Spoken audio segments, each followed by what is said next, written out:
Robert Bob Freeman graduated from Lehigh University with a degree in mechanical engineering in 1943, served as navigator in the 8th Air Force in England during World War II, and returned to the U.S. receiving his mining engineering degree from Colorado School of Mines in 1944.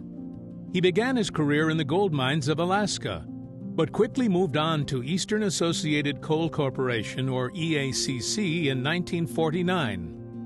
At EACC, he began in the engineering department and worked his way up the management ranks in various positions from rodman, transitman, resident engineer, assistant mine foreman, production engineer, and as mine superintendent of Wharton No. 1 and No. 2 and Copperston Mines.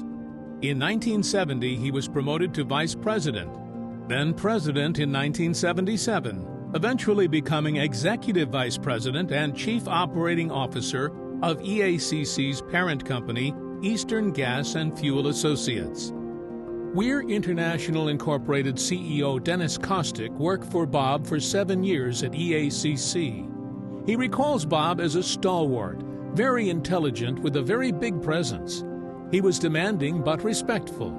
His workers trusted him because what he said and directed them to do usually worked out.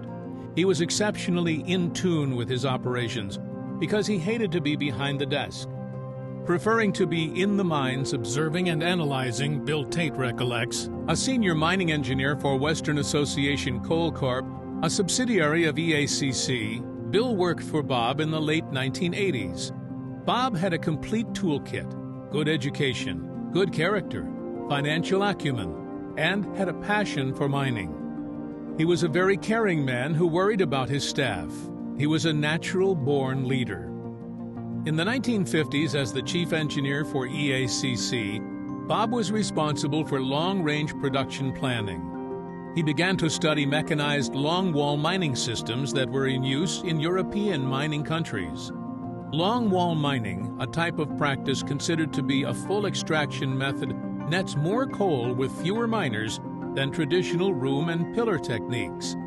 Longwall mining is an almost continuous operation involving the use of self-advancing hydraulic roof supports, a sophisticated coal shearing machine, or plow, and an armored face conveyor paralleling the coal face. Working under the mobile roof supports, the shearing machine rides on the armored face conveyor as it cuts and distributes coal onto the conveyor for transport out of the mine. The steel canopies of the roof supports protect the workers and equipment located along the longwall face, while the roof is allowed to collapse behind the supports as they are advanced. Bob quickly recognized that modifications to those designs and operations could significantly benefit U.S. coal production, reduce the number of miners needed for mining the coal, and improve the safety of his mine personnel and mining equipment. Bob imported mechanized European longwall systems into the coal seams of southern West Virginia and worked with the European manufacturers to modify the equipment for U.S. implementation. More horsepower was needed, along with bigger and stronger roof supports for the area's virgin ground and larger blocks of coal for development. The Europeans could not understand the need for the modifications and mocked Bob's requests.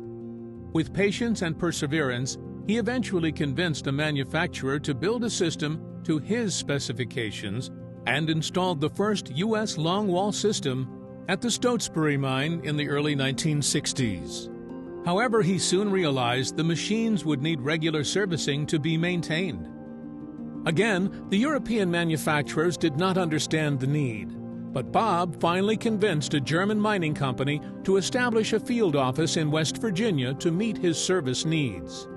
Once all the pieces were in place, Bob was able to demonstrate the improved safety and lower production costs utilizing longwall mining compared to traditional room and pillar mining methods, and other mining companies began to take notice. In 1977, Bob was awarded the Distinguished Achievement Medal for significant career achievements that enhanced the reputation and mission of the Colorado School of Mines.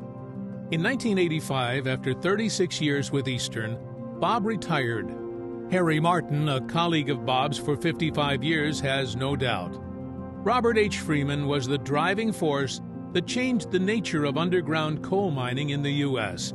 and led to the very highly efficient longwall mining systems found operating the world over today.